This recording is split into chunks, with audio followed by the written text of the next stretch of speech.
ചില സംഭവങ്ങളൊക്കെ അടിപൊളിയാക്കാൻ വേണ്ടിയിട്ട് അതിന് മുന്നോടിയായിട്ട് നമുക്ക് അത്ര ഇഷ്ടമില്ലാത്ത കുറച്ച് ബുദ്ധിമുട്ടുള്ള കാര്യങ്ങളൊക്കെ ചിലപ്പോൾ ചെയ്യേണ്ടി വരും.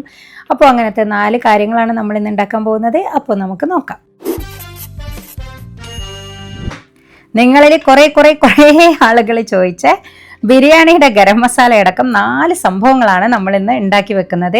അതിലാദ്യം നമ്മൾ ഐസ്ക്രീമിലൊക്കെ ചേർക്കാൻ വേണ്ടിയിട്ട് ഉണ്ടാക്കുന്ന ഒരു ക്രീം ഉണ്ടല്ലോ, ആ ക്രീമാണ് ഫസ്റ്റ് ഉണ്ടാക്കുന്നത്. ഇത് ഉണ്ടാക്കാനുള്ള കാരണം മോളി നാട്ടിൽ നിന്ന് വരുമ്പോൾ കുറച്ച് മാങ്ങകൾ കൊണ്ടുവന്നിട്ടുണ്ട്. അപ്പോൾ നമ്മൾ ആദ്യം എടുത്തത് 1/2 ലിറ്റർ മിൽക്കാണ്. 1/2 ലിറ്റർ എന്ന് പറയുമ്പോൾ നമ്മളുടെ മിൽമയുടെ ഒക്കെ ഒരു പാക്കറ്റില്ലേ, ആ ഒരു പാക്കറ്റ് പാലെടുത്തു.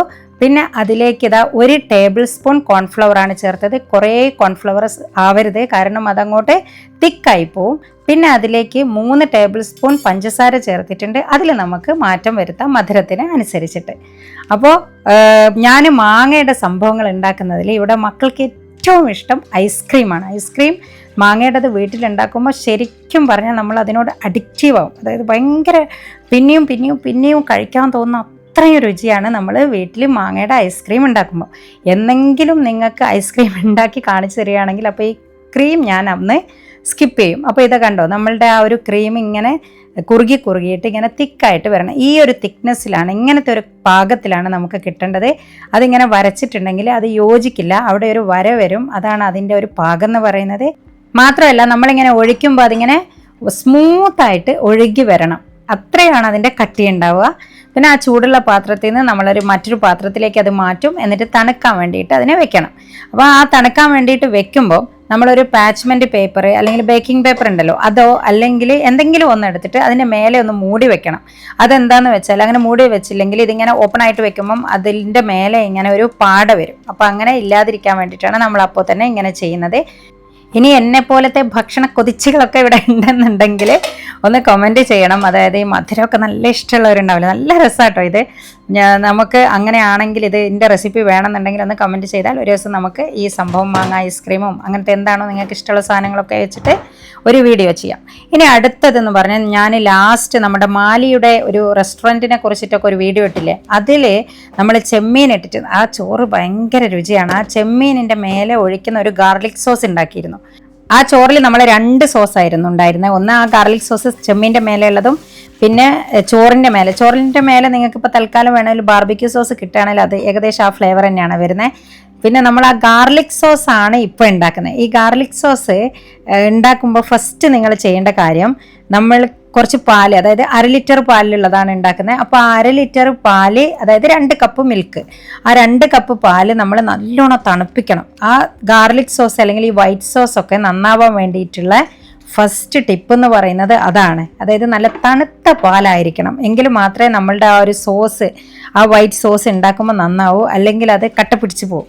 അപ്പോൾ അതുകൊണ്ട് ആ ഒരു ടിപ്പ് നിങ്ങൾ ആദ്യം തന്നെ പാലെടുത്തിട്ട് ഫ്രിഡ്ജിൽ കൊണ്ടുപോയിട്ട് നല്ലോണം തണുപ്പിക്കാൻ വേണ്ടിയിട്ട് വെക്കണം. ഇതിൽ മെയിനായിട്ട് ഗാർലിക് ആയതുകൊണ്ട് നമ്മളെ ചെമ്മീൻ്റെ മേലെ ഒഴിക്കുന്നതുകൊണ്ട് നമ്മൾക്ക് നല്ലൊരു ഫ്ലേവർ വേണം. നമ്മുടെ ഈ വെളുത്തുള്ളിയുടെ ആ ഒരു ഫ്ലേവർ കിട്ടാൻ വേണ്ടിയിട്ട് ഞാനിവിടെ ഒരു 10 അല്ലി വെളുത്തുള്ളി എടുത്തിട്ടുണ്ട്. അത് നമ്മളുടെ ഇഷ്ടത്തിനനുസരിച്ചിട്ട് വേണമെങ്കിൽ അത് കുറക്കാം.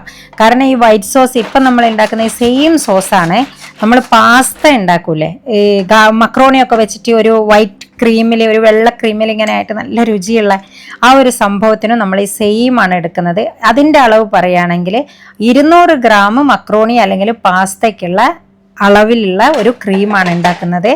ഇത് പെർഫെക്റ്റ് എന്ന് പറഞ്ഞാൽ അത്രയ്ക്കും പെർഫെക്റ്റ് ആയിട്ടുള്ള ഒരു ഗാർലിക് സോസ് അല്ലെങ്കിൽ വൈറ്റ് സോസ് ആണ്. അപ്പോൾ നമ്മൾ പാൻ എടുത്തു, എന്നിട്ട് അതൊന്ന് ഓൺ ചെയ്യുക. എന്നിട്ട് ഇതാ അതിലേക്ക് നമ്മൾ 1 ടേബിൾ സ്പൂൺ ഒലീവ് ഓയിൽ, അതുപോലെ 2 ടേബിൾ സ്പൂൺ ബട്ടർ, ഇത്ര ഇട്ടിട്ട് അതിങ്ങനെ ബട്ടർ കണ്ടില്ലേ ഇങ്ങനെ മെൽറ്റായി തുടങ്ങുമ്പോൾ നമ്മൾ ചെറുതായിട്ട് നുറുക്കി വെച്ചിരിക്കുന്ന നമ്മുടെ 10 അല്ലി വെളുത്തുള്ളി അത് അതിലേക്ക് ഇടുക. എന്നിട്ട് ജസ്റ്റ് ഒന്ന് അങ്ങോട്ട് സോട്ട് ചെയ്താൽ മതി. എന്നിട്ട് നമ്മൾ അതിലേക്ക് ഇതാ 1 ടീസ്പൂണ് നമ്മൾ എന്തായിരുന്നു ഇത് ചില്ലി ഫ്ലേക്സ്, അതായത് മുളക് ചതച്ചത്, പിന്നെ അതിലേക്ക് ഇതാ 1/2 ടീസ്പൂണ് ഒറിഗാനോ ഇടുക.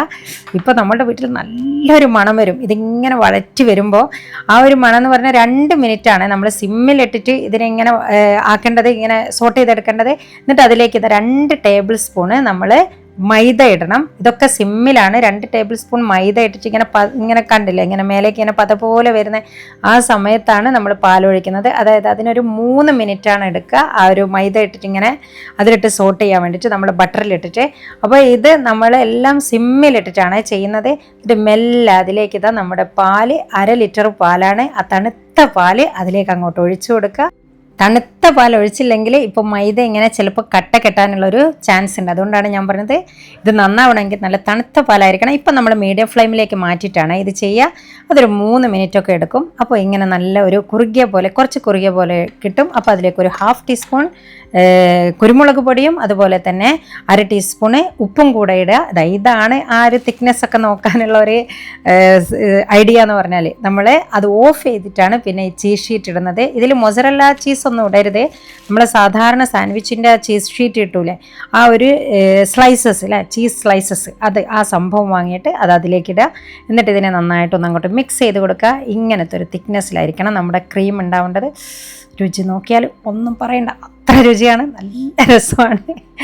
നമ്മൾ ഇങ്ങനെ ആ ഒരു വെളുത്തുള്ളിയുടെ ഫ്ലേവറൊക്കെ വന്നിട്ട്, പക്ഷെ അത് തണുക്കുമ്പോൾ കുറച്ചും കൂടെ വരുവേ ആ വെളുത്തുള്ളി ഫ്ലേവർ. ഇപ്പം നിങ്ങൾ കഴിച്ച് നോക്കുമ്പോൾ ചിലപ്പോൾ നിങ്ങൾക്ക് അത്ര അത് കിട്ടില്ല, പക്ഷെ കുറച്ച് നേരം അവിടെ ഇങ്ങനെ വെച്ചാലാണ് നമ്മൾക്ക് ആ വെളുത്തുള്ളിയുടെ ഫ്ലേവർ മുഴുവനായിട്ട് ആ ഗാർലിക് സോസിൻ്റെ അത് കിട്ടുക. അപ്പോൾ നിങ്ങളതിന് വൈറ്റ് സോസ് ഉണ്ടാക്കുമ്പോൾ വേണമെങ്കിൽ വെളുത്തുള്ളി കുറച്ച് അതിൽ നിന്ന് കുറക്കാം. അപ്പോൾ നമ്മുടെ റൈസിലെ ചെമ്മീനിൽ അതിട്ടിട്ട് നിങ്ങൾ കഴിക്കുക. പിന്നെ ശ്രദ്ധിക്കണം, അത് കേട് വരരുത്. നമ്മൾ പാലിലാണ് ഉണ്ടാക്കിയെന്ന് ഓർക്കണം. അപ്പോൾ കുറേ ദിവസമൊന്നും വെച്ചിട്ട് കഴിക്കരുത്. ഇനി അടുത്തത് മോളുള്ളത് കൊണ്ടാണ് ഇങ്ങനത്തെ കുറച്ച് ഐറ്റംസ് ഒക്കെ നമ്മുടെ വീട്ടിൽ. അപ്പോൾ ഇനി നമ്മൾ പിസ്സ ആയിരുന്നു ഉണ്ടാക്കുന്നത്. അപ്പോൾ അതിൻ്റെ പിസ്സ സോസും കൂടെ ഞാൻ ജസ്റ്റ് ഒന്ന് നിങ്ങൾക്ക് കാണിച്ചു തരാം. എളുപ്പമാണല്ലോ. പിന്നെ പിസ്സ സോസ് ഉണ്ടാക്കുന്ന പഠിച്ചാലുള്ള ഒരു സുഖം എന്ന് പറഞ്ഞാൽ, ഇപ്പം വൈറ്റ് സോസ് ഓൾറെഡി നമ്മൾ പഠിച്ചു. ഈ വൈറ്റ് സോസിൽ ഈ പിസ്സൻ്റെ സോസ് ഇട്ടിട്ടാണ് നമ്മൾ പിങ്ക് പാസ്ത ഉണ്ടാക്കുക, റെഡ് പാസ്ത ഇല്ല അത് ഉണ്ടാക്കുക.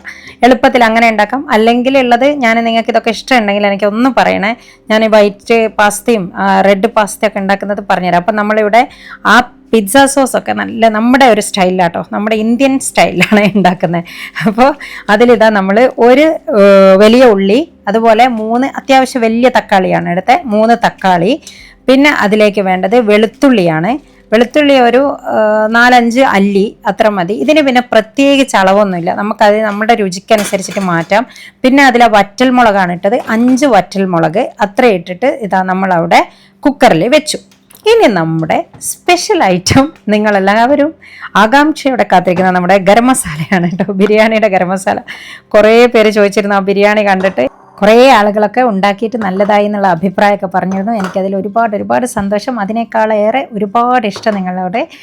അതിൽ ഞാൻ ഫസ്റ്റ് കമൻ്റ് ഒന്ന് പിൻ ചെയ്ത് വെച്ചിട്ടുണ്ട്. നിങ്ങൾ ചോദിച്ച സംശയങ്ങളെല്ലാം കൂടെ സംഗ്രഹിച്ചിട്ട് ഒരു കമൻ്റാക്കി വെച്ചതാണ്. അപ്പോൾ അത് നിങ്ങളൊന്ന് നോക്കണേ. അപ്പോൾ നമുക്ക് ഗരം മസാല ഉണ്ടാക്കാം. ഈ ഗരം മസാല ഉണ്ടാക്കുമ്പോൾ എപ്പോഴും കുറേ വലിയൊരു ക്വാണ്ടിറ്റിയിൽ ഉണ്ടാക്കരുത്. ഞാനിപ്പോൾ പറയുന്നതിൻ്റെ ഒരു പകുതി ക്വാണ്ടിറ്റിയിൽ അല്ലെങ്കിൽ അതിനേക്കാൾ കുറവോ ഉണ്ടാക്കിയാൽ മതി. കാരണം നമ്മൾ ബിരിയാണിയിൽ കുറച്ചല്ലേ ഇടുന്നത്. 1 കിലോ ബിരിയാണി ആണെങ്കിൽ പോലും നമ്മൾ 1 ടീസ്പൂണിൽ കുറവൊക്കെയാണ് ഗരം മസാല ഇടുന്നത് എന്നുള്ളത് ഓർമ്മിച്ചാൽ മതി. അപ്പോൾ ബാക്കിയുള്ളത് വഴിയേ പറയാം. ഇനി നമ്മൾക്ക് ഇതിൻ്റെ അളവ് നോക്കാം. 40 എണ്ണമാണ് ഏലക്കായ എടുത്തിരിക്കുന്നത്. 40 എണ്ണത്തിന് ഇതാ 40 എണ്ണം തന്നെ ഗ്രാമ്പു എടുക്കുന്നുണ്ട്. ഇതിൽ എണ്ണമാണ് ഒരുപോലെ വരുന്നത്, പക്ഷേ വെയിറ്റ് വരുമ്പോൾ രണ്ടിനും നല്ല വ്യത്യാസം വരും. ഇതിൻ്റെയൊക്കെ ഗ്രാം അളവ് ഞാൻ തെറ്റാതിരിക്കാൻ വേണ്ടിയിട്ട് അതും കൂടെ ഡിസ്ക്രിപ്ഷനിൽ കൊടുക്കുന്നുണ്ട്. പിന്നെ പെരിഞ്ജീരകമാണ്. അപ്പോൾ ഈ പെരിഞ്ജീരകവും ഏലക്കായാണ് കുറച്ച് മുന്നിൽ നിൽക്കുന്നത്. പിന്നെ പട്ടയുമാണ് നമ്മളുടെ ഗരം മസാലയിൽ മുന്നിൽ നിൽക്കുക. അത് 2 ടേബിൾ സ്പൂണിൽ ഇതാ ഫുള്ളായിട്ടും എടുത്തിട്ട് പെരിഞ്ജീരകം ഇട്ടിട്ടുണ്ട്. പിന്നെ ഉള്ളത് ഷാജീരകമാണ്. ഇത് ഓപ്ഷണലാണ്, വേണമെങ്കിൽ മാത്രം ഇട്ടാൽ മതി. ഇത് നമ്മൾ ഏകദേശം ചെറിയ ജീരകം പോലെ ഉണ്ടാവും കാണാൻ, പക്ഷെ ചെറിയ ജീരകമൊന്നും ഇതിലിടണ്ട. അപ്പോൾ ഇത് നമ്മളൊരു 1 ടീസ്പൂണാണ്, ചെറിയൊരു ടീസ്പൂണിൽ നമ്മൾ ഷാജീരകവും കൂടെ എടുത്തിട്ടു. പിന്നെ നമ്മൾ എടുക്കുന്നത് സ്റ്റാറാണ്. ഇതൊക്കെ എന്ന് പറഞ്ഞാൽ ഈ ഭയങ്കരമായിട്ട് കുത്തൽ വരുന്ന കുറച്ച് സാധനങ്ങൾ. അപ്പോൾ ഇതൊന്നും കുറേ എടുക്കരുത്. ഇത് കുഞ്ഞ 2 എണ്ണമാണ് എടുത്തത്, കുഞ്ഞ സ്റ്റാർ 2 എണ്ണം എടുത്തിട്ട്. പിന്നെ വരുന്നത് ഈ ഒരു സംഭവമാണ്. അപ്പോൾ ഇതാണെങ്കിലും നേരത്തെ പറഞ്ഞതുപോലെ തന്നെ കുറേ ഇടാൻ പാടില്ല. അപ്പോൾ ഇതിനെ നമ്മൾ ജാതിക്കാം. അപ്പോൾ ഇതിനെ നമ്മൾ പൊട്ടിച്ചിട്ട് അതിൻ്റെ ഒരു ഈ ഒരു അളവിനാണെങ്കിൽ അതിൻ്റെ ഒരു പകുതി, അല്ലെങ്കിൽ കുഞ്ഞതാണ് ഓൾറെഡി ഒരു 1/4, അത്രയാണ് നമ്മൾ അതിലേക്ക് ഇടുന്നത്. ഒരു പകുതിയിൽ കുറച്ചധികം അങ്ങനെയാണ് ഇട്ടിട്ടുള്ളത്.